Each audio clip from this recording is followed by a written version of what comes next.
नमस्कार, न्यूज़ डंका में आप सभी का स्वागत है। उत्तर प्रदेश के बहराइच में थाना क्षेत्र हरदी में दुर्गा विसर्जन यात्रा को मुस्लिम समाज ने यात्रा को रोका और इलाके में डीजे न बजाने को लेकर धमकी देना शुरू किया। प्रत्यक्षदर्शियों ने बताया कि ये लोग झुंड बनाकर तलवार और बंदूक के साथ सज्ज थे। उन्होंने विसर्जन यात्रा पर पत्थरबाजी शुरू की, जिसके बाद आक्रोशित हिंदू समाज ने भी मुस्लिम का विरोध किया। दौरान पुलिस ने लाठीचार्ज शुरू कर दिया। पुलिस ने लाठीचार्ज किस पर किया हो? जो पत्थरबाजी कर रहा था उन पर? ना, उन्होंने लाठीचार्ज किया हिंदुओं पर। आखिर हिंदू विसर्जन के लिए बाहर क्यों निकले? नहीं निकलते, उत्सव नहीं मनाते तो मुस्लिम उन पर पथराव भी नहीं करते। इसीलिए पुलिस द्वारा पीड़ित हिंदू समाज पर पथराव जायज़ था। इसके बाद हिंदुओं ने प्रतिकार किया। गांधी जी के अहिंसा पाठ और मुस्लिम हित के लिए अपने जान देने वाला भाषण आप भूल गए क्या? ऐसे कैसे उन्होंने प्रतिकार किया? बस इसीलिए पुलिस ने हिंदुओं पर जबरदस्त लाठीचार्ज कर दिया। लाठीचार्ज के बाद भगदड़ की स्थिति बनी, जिसका फायदा उठाकर राम गोपाल मिश्रा को जिहादियों ने गोलियों से भून दिया। यह प्रकरण जैसे मीडिया में आया, वैसे ही हमेशा की तरह न्यूट्रल मीडिया ने इसे नज़रअंदाज किया। फिर सोशल मीडिया पर पीड़ित हिंदुओं ने न्याय मांगने की हिम्मत की।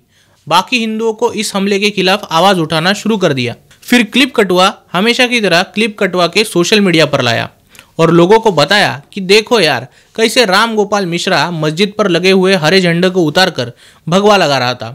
बस इसी के बाद उसकी गोली लगने से मौत हुई।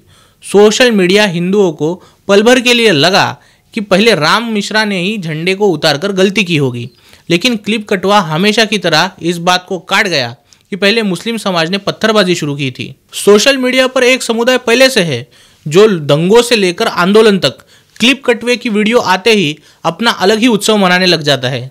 वही कई लिब्रांडियों ने भी किया। फिर लाल खटमल और उनके संरक्षक सोशल मीडिया पर कहने लगे, पहले राम गोपाल मिश्रा को झंडा निकालकर गलती नहीं करनी चाहिए थी। सांप्रदायिक मानसिकता के कारण मिश्रा की जान गई। कुछ लिख रहे थे, तुम सड़कों पर लड़ते हो और तुम्हें लड़ाने वालों के बच्चे अमेरिका और यूरोप में पढ़ते हैं। आपको अगर याद हो तो प्रसिद्ध कॉमेडियन अभिषेक उपमन्यु का एक जोक था, जिसमें उन्होंने क्राइम पेट्रोल पर तंज कसते हुए एक जोक सुनाया था कि अगर तुम गला लेकर घूमोगे तो क्रिमिनल तो आकर काटेगा ही ना, तुम क्यों गला लेकर घूम रहे हो? हाँ, लिब्रांडुओं के लॉजिक के लिए यही जोक बुना हुआ है। दरअसल जब मुस्लिम समाज ने पथराव किया, देवी दुर्गा की मूर्ति खंडित होने लगी, तब जाकर राम गोपाल मिश्रा ने इस हरे झंडे को उतारा। उससे पहले नहीं।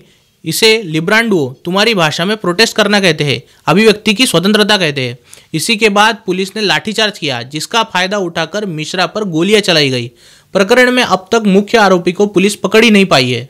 लिबरलों ने बिना जांचे परखे घटिया लॉजिक लगाकर विक्टिम को ही गुनहगार ठहरा दिया। लिबरलों इसे विक्टिम शेमिंग कहते हैं। चलो, मैं 1 मिनट के लिए लिब्रांडुओं के खातिर मान भी लेता हूं कि राम गोपाल मिश्रा ने हरा झंडा निकालने की गलती की, तो क्या इसका सजा मृत्युदंड होगा? और कोई मृत्युदंड नहीं था, यह तो एक खून था। इसमें मौके पर मौजूद पुलिस की जिम्मेदारी को आप नकार भी नहीं सकते। ऐसा ही एक वाकया हुआ था कर्नाटक में, जब हिंदुओं की गणेश विसर्जन यात्रा निकली थी, जिहादियों ने पथराव किया था। पुलिस ने लाठीचार्ज किस पर किया? हिंदुओं पर। ऐसा ही एक वाकया महाराष्ट्र के भिवंडी में हुआ था। गणेश विसर्जन मिरवणूक पर जिहादियों ने पथराव किया। पुलिस ने लाठीचार्ज किस पर किया? हिंदुओं पर। अब यही वाकया बहराइच में हुआ। पुलिस ने लाठीचार्ज किस पर किया है? हिंदुओं पर। कन्हैया लाल के खून पर सर्वोच्च न्यायालय ने जिम्मेदार किसे ठहराया?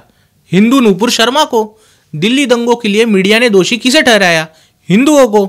यह पुलिस का लॉजिक ऐसा है कि जो हिंदू संविधान को मानते हैं, जो पंथ निरपेक्षता के खोखले सिद्धांतों को मानते हैं, जो नागरिक अनुशासन का पालन करते हैं, उन्हें ही पीटना है।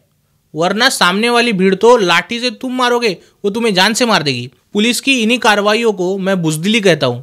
जब कभी भारत में अराजकता फैलेगी, उसकी जिम्मेदार पुलिस ही होगी। लॉ एंड ऑर्डर संभालने वाली पुलिस अगर ये सोच रही है कि संविधान और कानून का अनुपालन करने वाले बहुसंख्य हिंदू समाज को आप लंबे समय तक प्रताड़ित करेंगे, इसी से लॉ एंड ऑर्डर मेंटेन होगा, इसका कोई विपरीत परिणाम नहीं होगा, तो आप लोग गलत सोच रहे हो। हिंदू समाज पिछले 1000 वर्षों से प्रताड़ित होता आया है। एक ही बार में जब गुस्सा फूटेगा, दौड़ने के लिए धरती भी कम पड़ सकती है। बेहतरी इसी में है कि संविधान और नागरिक अनुशासन का पालन करने वालों की रक्षा की जाए। नमस्कार।